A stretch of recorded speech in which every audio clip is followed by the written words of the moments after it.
जय हिंद साथियों, स्वागत है आप सभी का आपके अपने YouTube चैनल सरकारी भारत में। तो फ्रेंड्स, आज की इस वीडियो में हम बात करने वाले हैं एक न्यू वैकेंसी के बारे में। ये वैकेंसी आई है भारतीय पटसन निगम लिमिटेड के अंदर, जिसका नोटिफिकेशन कल ही जारी हुआ है, यानी कि 10 सितंबर 2024 का इसको नोटिफिकेशन जारी हुआ है। ये भारत सरकार का एक उपक्रम है। जिस तरीके से DFCCIL रेलवे के अंदर है, उसी तरीके से भारतीय पटसन निगम लिमिटेड यानी कि the jute corporation of India limited Bharat सरकार के अधीन आता है। इसमें न्यू वैकेंसी आई है और ये वैकेंसी आपको पहली बार देखने को मिलेगी, क्योंकि एम्प्लॉयमेंट नोटिफिकेशन नंबर ये दे रखा है। आप लोग यहाँ भी जाकर चेक कर सकते हैं। मैं इसके बारे में आपको कंप्लीट डिटेल देने वाला हूँ, इसकी तैयारी कैसे करेंगे और इसके बारे में क्या प्रीवियस कोई नॉलेज है तो उसके बारे में भी मैं आपको बताऊंगा। क्लियर है? अगर आपको कोई भी क्वेश्चन है तो आप लोग कमेंट बॉक्स में लिखिएगा। आपके कमेंट का आंसर 5 मिनट के अंदर दिया जाएगा। ये सबसे बड़ी बात रहेगी इस वीडियो की कि आपका कोई भी कैसा भी क्वेश्चन है आप लोग कमेंट कर दीजिएगा। विदिन 5 मिनट्स आपके कमेंट का आंसर दिया जाएगा हमारी टीम के द्वारा।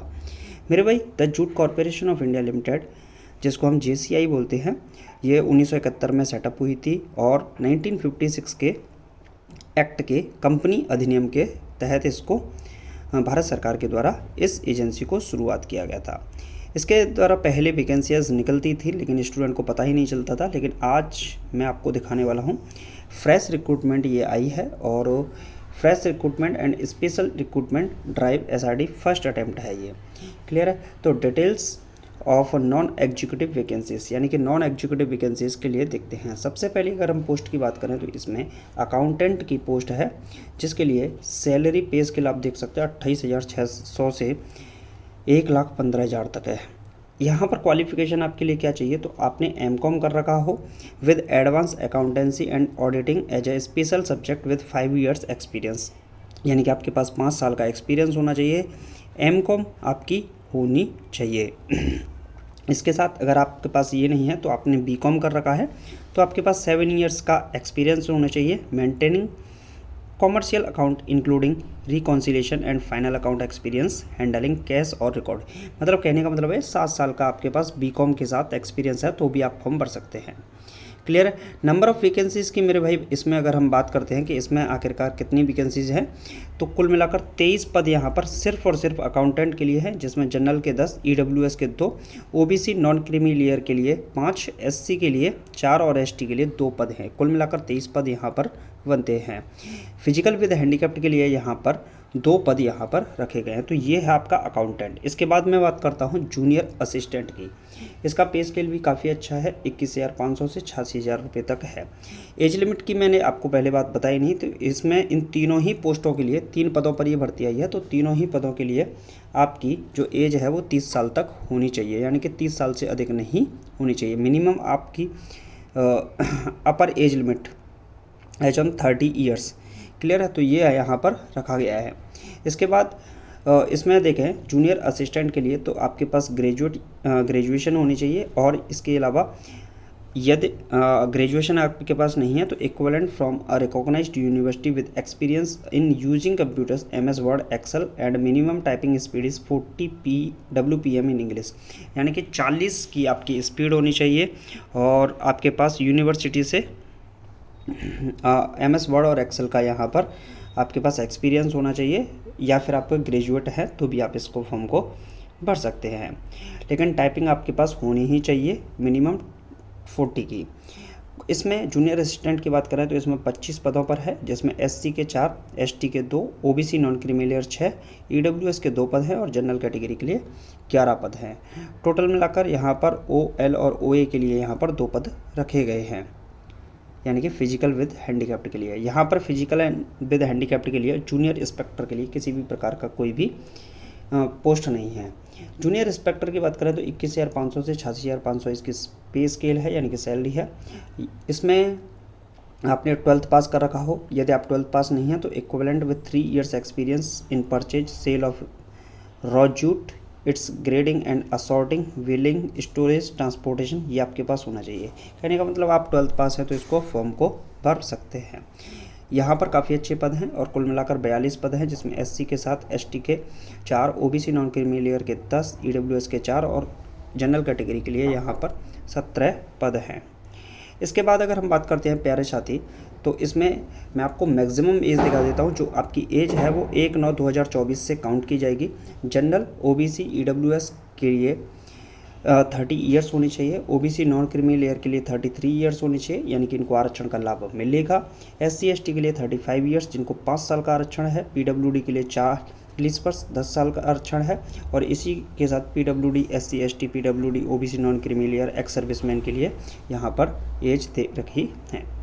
एज का जो रिलैक्सेशन है वो मैंने आपको बता ही दिया है। पोस्ट के हिसाब से यहाँ पर एज में रिलैक्सेशन आपको देखने को मिल जाएगा। रिजर्वेशन की बात करें तो आपको आपका रिजर्वेशन मिलेगा। ओबीसी के लिए जिस तरीके से 3 साल का एज में है, उसी तरीके से आपका एससी एसटी के लिए 5 साल का भी आपको देखने को मिलता है। इसके बाद अगर हम बात करें तो बाकी डिटेल, जो कुछ डिटेल्स ऐसी हैं जो आप लोग खुद से पढ़ लीजिएगा, जैसे फिजिकल विद हैंडीकैप को किसको माना जाएगा, तो ऐसी डिटेल्स आप लोग पढ़ सकते हैं। सिलेक्शन क्राइटेरिया और इसका सिलेक्शन पैटर्न क्या रहेगा, तो अकाउंटेंट की पोस्ट के लिए CBT 1 यानी कि कंप्यूटर बेस्ड टेस्ट होगा आपका। स्टेज सेकंड आपकी डॉक्यूमेंट वेरिफिकेशन होगा and then final merit list आपकी टंगेगी। कहने का मतलब ये है कि आपको सिर्फ एक पेपर देना है और फिर आपकी फाइनल मेरिट लिस्ट टंग जाएगी, लेकिन उससे पहले आपका डॉक्यूमेंट वेरिफिकेशन होगा। दूसरा पैटर्न क्या है, जनरल के लिए ओबीसी, ईडब्ल्यूएस और एक्स सर्विसमैन के लिए मिनिमम 40% मार्क्स यहाँ पर 50% मार्क्स आपको लाने होंगे। एससी एसटी और पीडब्ल्यूडी कैटेगरी के स्टूडेंट को यहाँ पर 45% मार्क्स मिनिमम आपको लाने ही होंगे, तभी आप क्वालिफाइंग माने जाएंगे, अदरवाइज आपको डिस्क्वालीफाई कर दिया जाएगा। जूनियर असिस्टेंट के लिए बात करते हैं मेरे भाई, तो इसमें CBT 1 होगा और उसके बाद आपको टाइपिंग टेस्ट होगा, क्योंकि ये एक ट्रेड टेस्ट है। एंड देन आपका डॉक्यूमेंट वेरिफिकेशन होगा और फाइनल मेरिट टंगेगी, जो कि आपकी CBT और टाइपिंग टेस्ट के आधार पर ही, ट्रेड टेस्ट के मार्क्स के आधार पर आपको यहाँ पर फाइनल मेरिट लिस्ट देखने को मिलेगी। यानी कि यहाँ पर स्टेज 1 में ही 2 स्टेज हैं।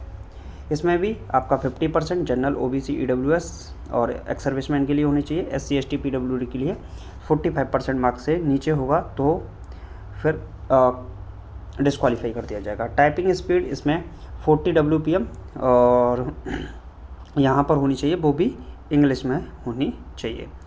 इसके बाद यहाँ पर बात करते हैं जूनियर इंस्पेक्टर की।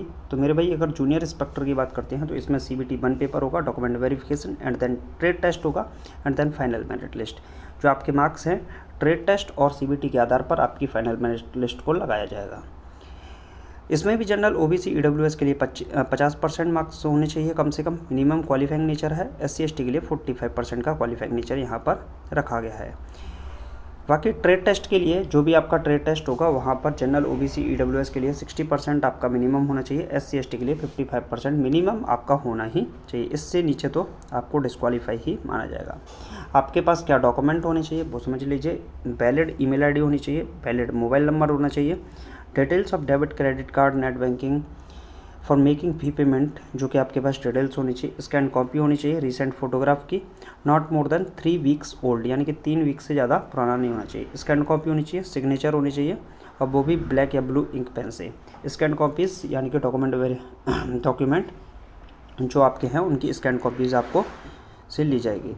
बाकी documentary proof, date of birth, यहाँ पर आप लोग 10th पास सर्टिफिकेट का यूज़ कर सकते हैं, बर्थ सर्टिफिकेट का यूज कर सकते हैं। आईडी के रूप में आप मार्क्स आधार कार्ड का यूज कर सकते हैं, इलेक्शन कार्ड का यूज़ कर सकते हैं, पैन कार्ड, पासपोर्ट का यूज़ कर सकते हैं। एजुकेशनल क्वालिफिकेशन में आपकी फाइनल प्रोविजनल, अगर आप डिग्री वाली है तो डिग्री होनी चाहिए आपके पास, certificate for 10th, 12th, graduation, post graduation, यानी कि सारे के सारे डॉक्यूमेंट आपके शैक्षणिक योग्यताओं से संबंधित होने चाहिए।